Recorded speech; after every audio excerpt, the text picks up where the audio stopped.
updates here from Pop Turn. It's me to Conor Sherry about Snack Shack in theaters March 15th. Welcome to the show, man. Thank you so much for being here. Thank you. No, thank you for having me.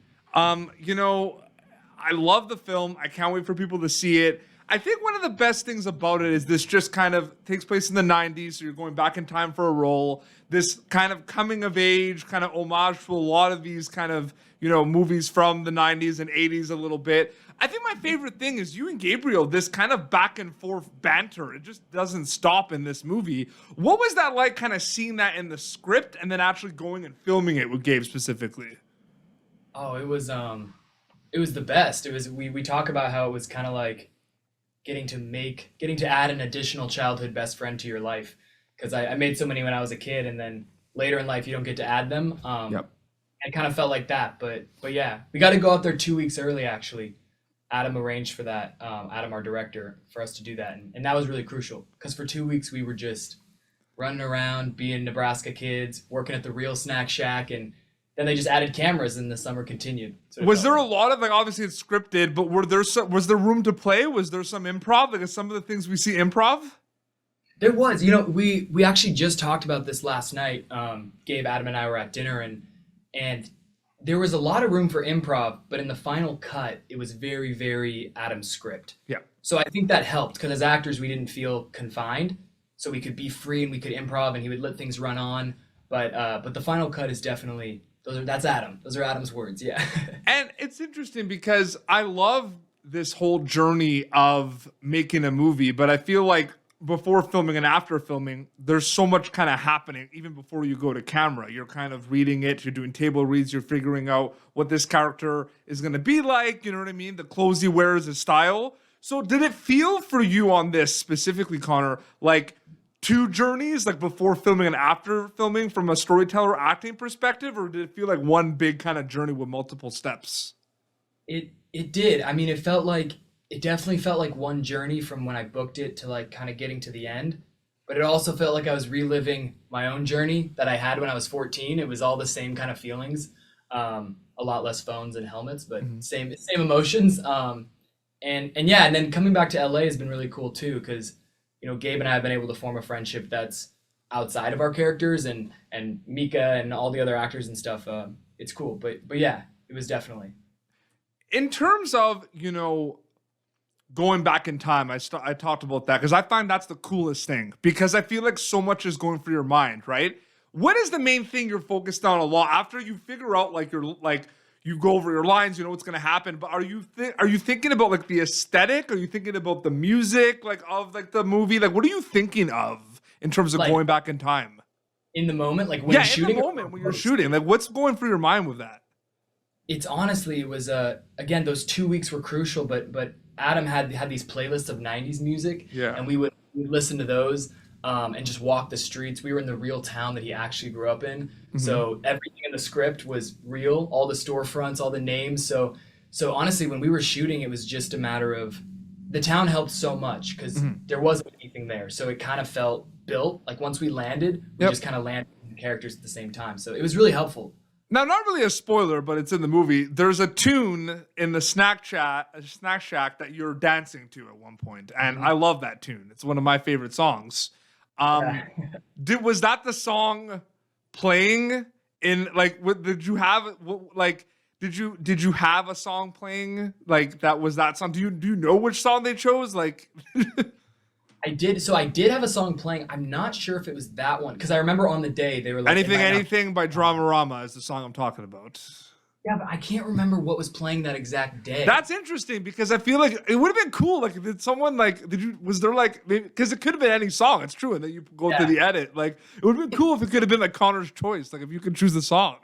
Yeah, I know. I'm dancing to Miley Cyrus out there. Yeah, no, it was a song. It might have been that one. Okay. But that was another improv moment I guess I could have brought up. That was a great scene. I can't wait for people to see that scene. There's a lot of scenes I can't wait for people to see. Dude, I'm telling you, I said before we started, I love this movie, man. It was so incredible. Seriously.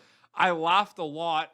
There was a lot of, obviously, with a lot of these movies, and, I think of Superbad, Bill and Ted, right? Were you you're saying, that's spot on. Was there a lot of was that part of your research going back and watching some of those movies? I'm just curious about that.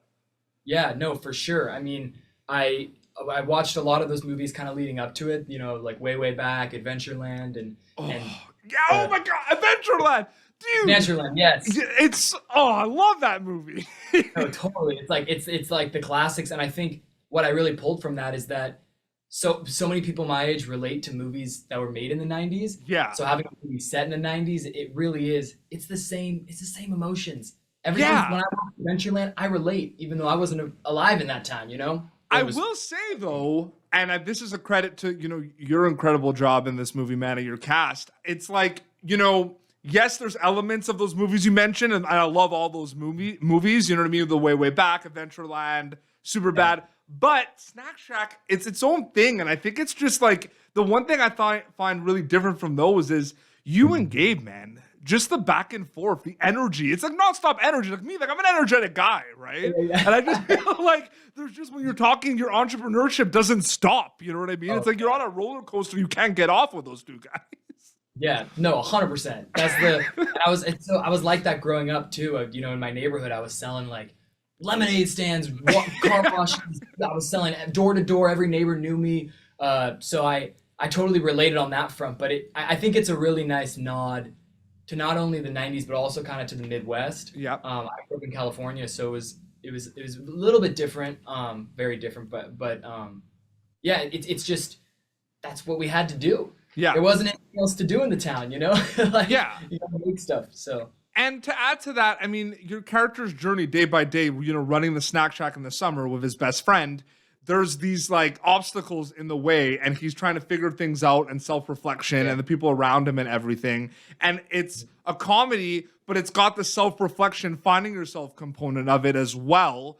Are you like, do you know what you sign up for with that when you read the script? Because I feel like it's so evident that yes, it's a slapstick comedy, but you're all figuring things out. And, growing up is something that's very difficult sometimes, getting used to everything. You know what I mean by that? Yeah, no, 100%. When I originally taped, I just had a couple scenes. And then before the callback, I got the opportunity to read the whole script, and everything changed. After I read that, I canceled my plans. I'm like, this is real. It's how 14-year-olds and 15-year-olds really talk. Yeah. It's so rare. Like we see so many things that come out, and it's like, no one was at 50. We all know how we talked at 15. I mean, our parents. You know how our parents were acting. My parents, your parents in the 90s, and all those times. Like, they know. That's why some parents some people I've shown it to that are a little, maybe a little more uptight about cussing now. They watch it, and I'm like, you were alive in the 90s. I'm like, don't get too crazy, like, Well, I think it's interesting because you want to make content that is relatable, that people can be like, wow, like this reminds me of, my summer. I feel like that's like the point of storytelling, right? To kind of make relatable content in a way. Totally, yeah. And unapologetic content, I think, is what Snack Shack really was. It was like, it was inspired by Adam's life there. It was very truthful. Obviously he had to add things for the movie reasons. He was combining people in his life, but it was all pulled from so much truth that I think it really like resonates with people. 100%. Do want to ask a little bit too, if you look at your past body of work, you have worked on stuff that, was based on original source material. You've worked on kind of original content as well. Like, Are You Afraid of the Dark? You know what I mean? I'm just wondering, what was your relationship with the original source material of those kind of adaptations you were part of, knowing that like, yeah, you want to kind of do some kind of homage, but at the end of the day, like it's a new thing, right? Like, is it hard to kind of like, because you have to separate yourself in a lot of ways if you think about it.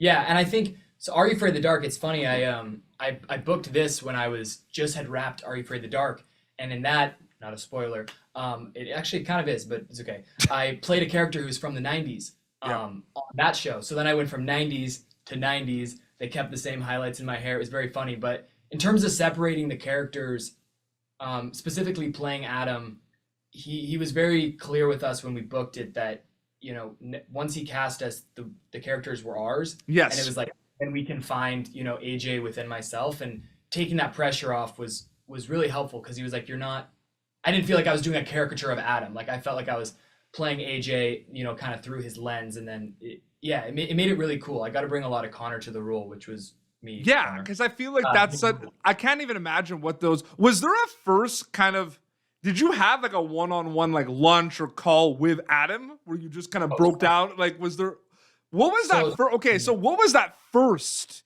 actual, not like little chats here or there. What was the first like Adam and Adam call like specifically? It was Adam's just literally, he's the greatest guy. He's the funniest guy.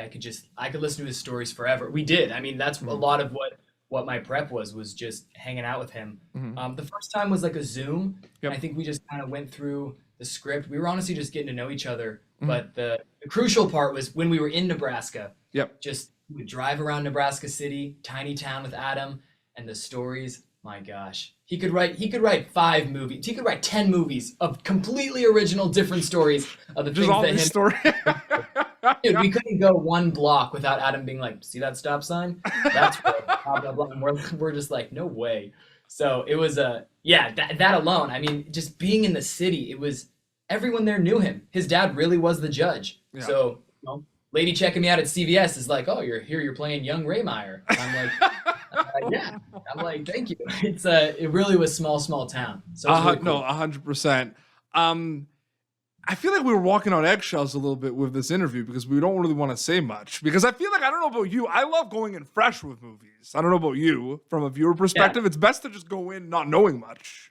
No, it's my favorite thing, and I think I'm really excited for people to see the movie because the trailer is great. Yes. But there's so much more there that the trailer doesn't show, and I get so excited. I'm like, even when I watch it with an audience, which we just did last night for the first time, things happen, and me and Gabe are like elbowing each other because we know what's to come. Yeah, you know what's happening. It's yeah, a lot of surprises. I see people are kind of like, I've seen some people saying like, "Oh, way to give away the movie in the trailer," and I saw like a comment or something, and I was like, so I will ask. This is a question I'm going to ask involving the plot. That's the only. I usually stay away from like plot questions, man, because I just don't want to like get into it. I want people to go in fresh, especially with this one, because this is an incredible one. Just go in and have a good time.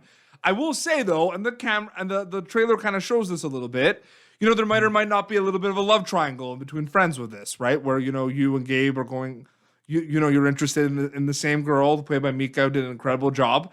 What was that like when you were like did it like, was there any kind of chats with the three of you about that kind of love triangle that kind of happens throughout the film? Because it's one of those things where it kind of like, it's around for a good amount of the film here and there, right? Whether it's like your scenes with Mika, your scenes with Gabe talking about it, Gabe's scenes with Mika, it's like around a lot, if you know what I mean.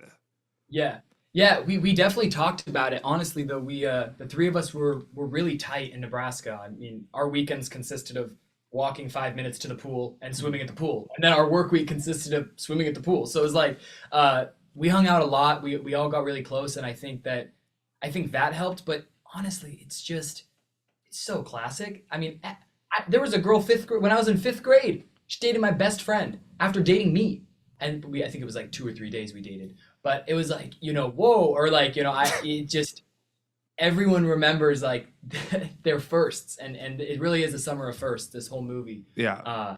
So it's like the first best friends girls, best friends boys, everyone's had someone kind of get in between, at some point. So it was a cool dynamic to explore, or kind of re-explore for a lot of us, because we're older than we were playing. But yeah. It's like a crazy time for you and the cast, because it's like, you audition for this, you book it, you film it, and then you wrap. And then you play this like waiting game of like what is going on, right? Like, when is it gonna come out and everything, right? And now it's finally coming out March 15th in theaters. And are you getting used to this idea of like, it's in your hands right now, but on the March 15th, it's not gonna be in your hands anymore. It's gonna be in the the audience's hands. Like, are you starting to get used to that idea a little bit? Yeah, I'm trying. I think that's scary to think about, but I when we wrapped, the crew was so close. Adam works with the same crew on his movies and his last movie, so it really was like everyone was staying in the same hotel. We were like a family. So I think like wrap day was really emotional. Everyone cared so much, and yeah, I'm a little nervous because there was a strike and the movie's been held a while. So for a while, I've always been looking forward to this, and I'm like, when it's done. but I'm excited for what's next. I have a couple things in the works. Nothing to be nervous about, man. You did an amazing job in this. I think that the thing that excites me about doing these interviews is, I'm watching this movie and I'm watching you and Gabe and Mika and Nick Robinson. Actually, before I go to my thing, what was it like working with Nick Robinson? Because he's amazing in this movie. Nick is he's a legend. Like it's so cool for me to work with someone who has done. He's done it. I mean, you look at his resume and like Nick Robinson has done it. And so having him come to set was really cool and kind of synonymous with the character he played in the movie of Shane. He was able to be sort of that for me in real life. Yeah. And still even in LA. Just like kind of he's done it before so I can get advice. It's also new to me. And he's been, he was amazing. It's just when he's on screen, you just it's like he just has it, and it's so fun to watch, and it was really cool to watch him do it live. Awesome. And March 15th, people are going to be able to see Snack Shack. I can't wait for people to see it. Conor, so great chatting with you, man. Thank you so much for your time. Thank you. I'm so excited. March 15th, Snack Shack. Be there. Absolutely. Yeah. Spoiler-free interview. We didn't really say much, so they can go in and enjoy it. Oh, yeah. You gotta check it out. There's so much more there. And in theaters. Go to the theater. You got to see it in the darkness. Absolutely. Instagram is the best way for people to keep up to date with everything, right? Is it just your name? Yeah, just my name, Conor E. Sherry. And I'll post updates and all the good Snack Shack stuff there. So yeah. Awesome. Well, this has been Popternative, youtube.com/Popternative for previous episodes. Until next time, this is Conor Sherry and Peter Beats signing off. Thank you for tuning in to Popternative. Make sure to check out our past episodes of Popternative on YouTube. This has been an Autograph Communications production.